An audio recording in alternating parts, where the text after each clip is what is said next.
How are ya? Pastor Kent, and this is Recovery with Pastor Kent, and this is the 10th. Becoming entirely ready.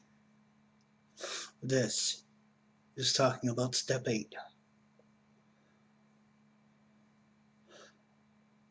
We get good look at what those defects are doing to our lives. We begin a long for freedom from these defects. Becoming entirely ready to have God remove these defects of character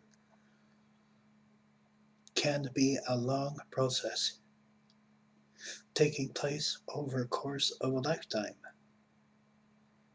Our state of readiness grows a direct proportion to our awareness to those defects and the destruction they have caused. We may have trouble seeing the devastating of our defects. We may effectively on our lives and in the lives of those around us. For it is the cause we would do well to ask our God to reveal those flaws which stare and stand in the way of our progress. Ask we let go of our shortcomings and find their influencing, wearying. Will notice that a loving God replaces those defects and quality attributes where we were faithfully. We find courage. Where we were selfish, we find generosity. Our delusions that ourselves will disappear to the replace and self-honesty and self-acceptance. Yes, become entirely ready means we will change. Each new level of readiness brings new gifts. Our basic nature changes, and we find the readiness is no longer sparked only by pain, but by the desire to grow spiritually. Just for today, I will increase my state of readiness by becoming more aware of my shortcomings.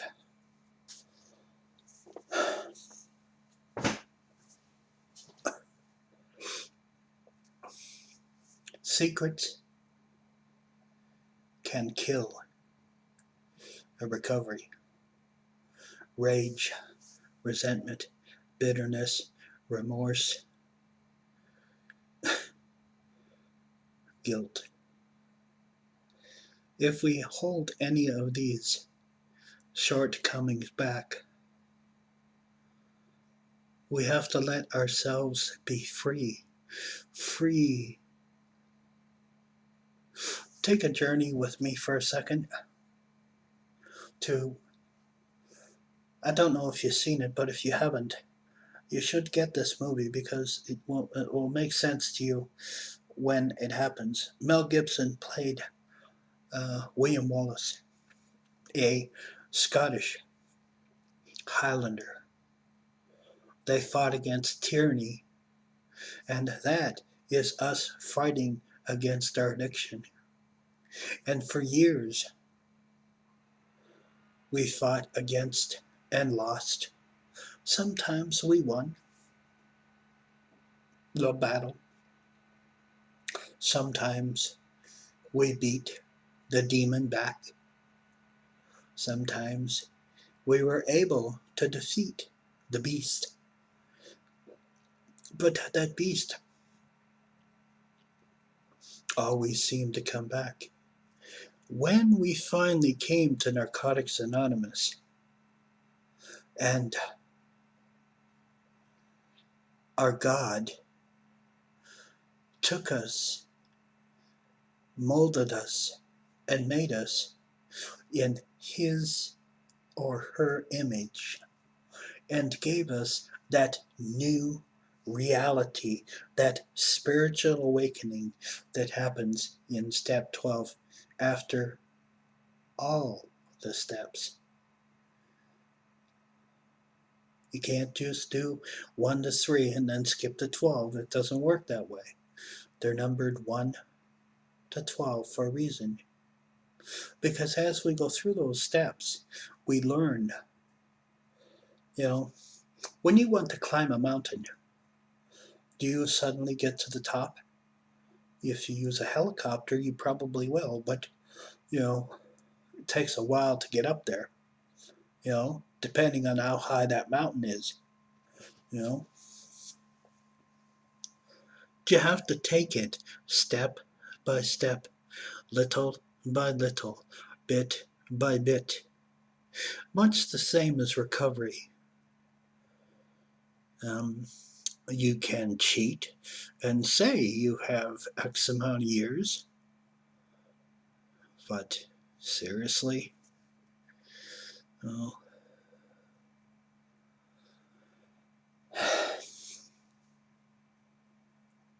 I can't stress this enough. When you're walking through recovery, do not walk with it with blinders on. We need our eyes wide open, our ears wide open, and our mouths shut tight until we learn what recovery is all about.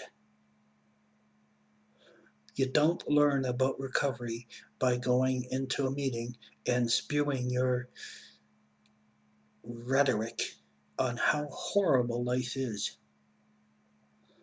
What you need to do, what's required in the program, is to sit back, shut up, open your ears, and listen to those with time in the program. Get their numbers. Yes, believe me, seriously, and honestly,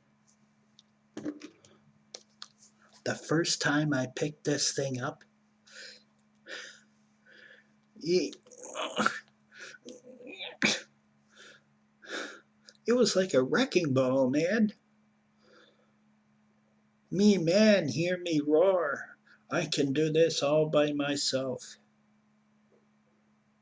I hear that all the time in the program.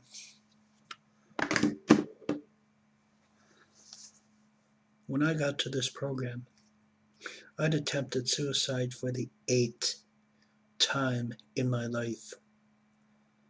I was sick and tired of the merry-go-round. I wanted to get off. I didn't want to play no more games.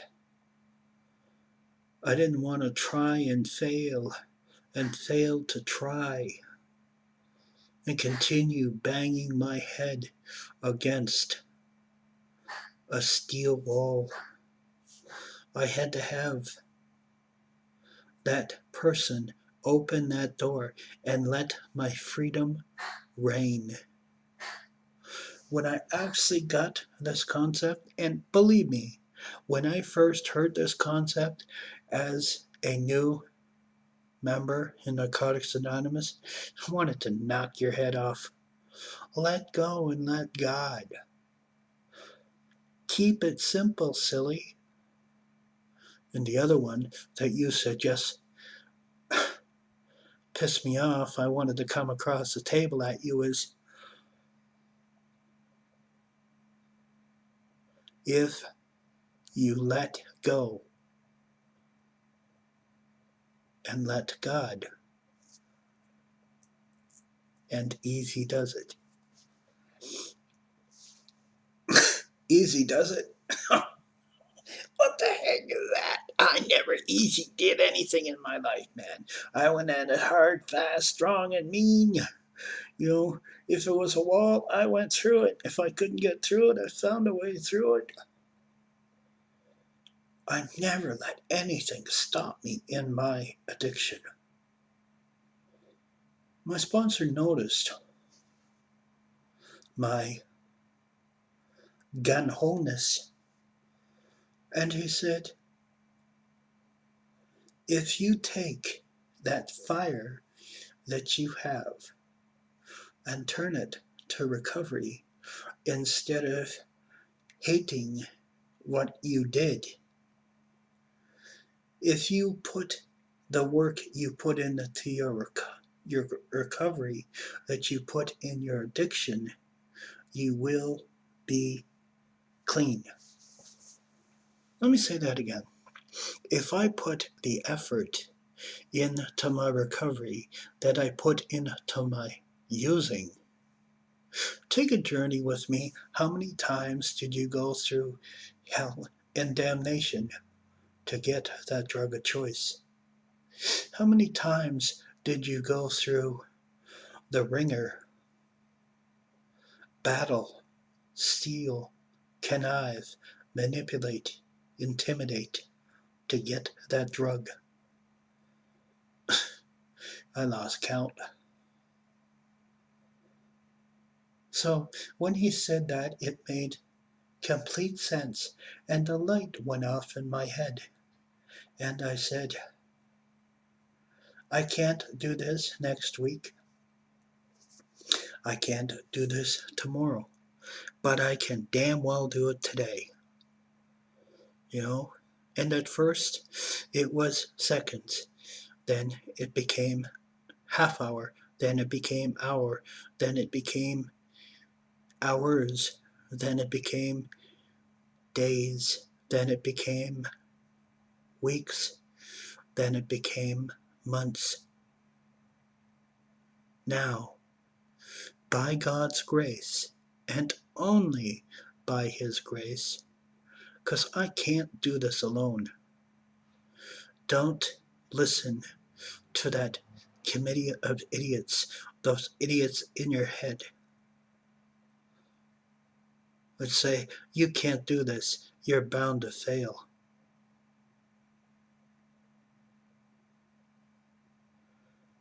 Yeah, I always use this as an example. Many of us as kids who had parents that read stories to us heard about the little engine that could. You know, he had a mighty load to go up a hill, and he was failing. His wheels started spinning. He started losing ground. Did he say, I can't, I quit, I'm done? No. He started chanting, I think I can, I think I can, I think I can, I think I can, I think I can. And the faster he said it, the more energy he got. So if you put that into recovery, if you think you can't, you're right. If you think you'll fail, you're exactly right. If you think you'll relapse, you're damn skippy. If you think you're going to fail at recovery, you're absolutely right. You see, we create our reality. Everybody has a choice. Do or don't. You make that choice by telling yourselves in your head, I can't do this. Okay, you're right, you can't. Throw in the towel, show the white flag, wave the white flag, and give up.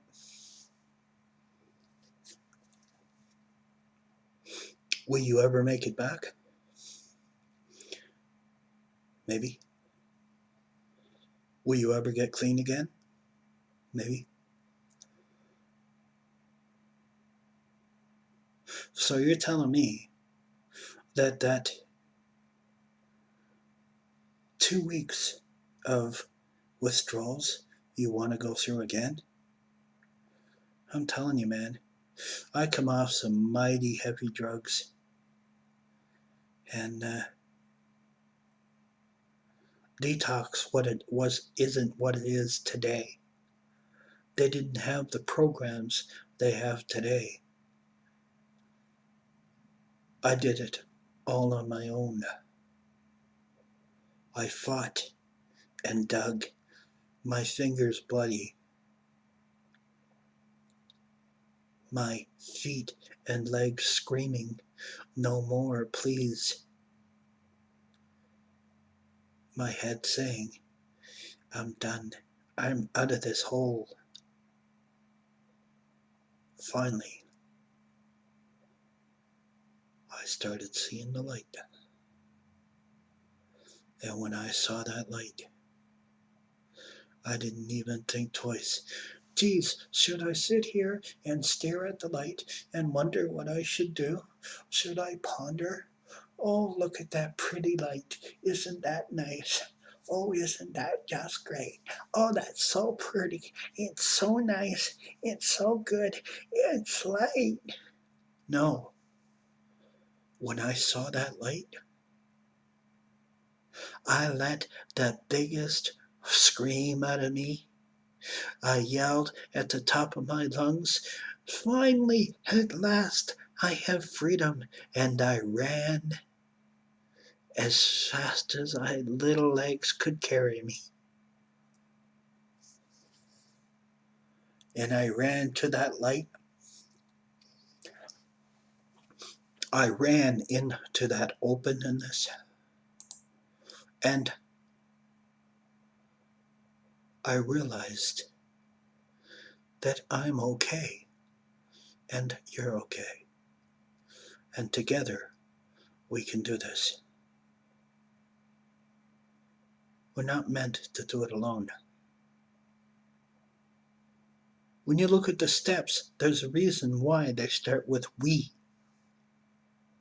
See, in my home group, when somebody used to do the steps, we all used to say we. We stopped doing that. We stopped chanting, and the unity of the group left. We were no longer a bunch of addicts getting together for a purpose. We were individuals in a room with separate lives. It put a rift between us. Unity is the key in this program. It's like the old saying goes, united we stand, divided we fall. United, is that just me taking on the world? Are you Superman, Batman, the Green Lantern? Or maybe you're Hulk, and you Hulk out. Hulk smash! No, you're a human being with no superpowers.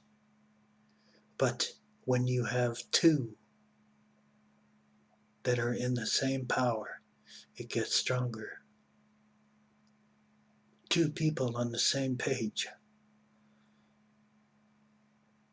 started this program in 1953.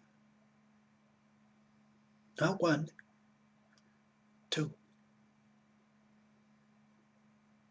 Together we are strong.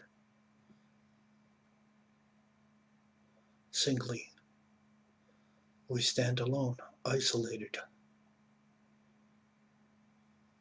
Never have to be alone again. If you are, it's your choice, because you're not picking up that phone, you're not going to meetings, and you're not listening.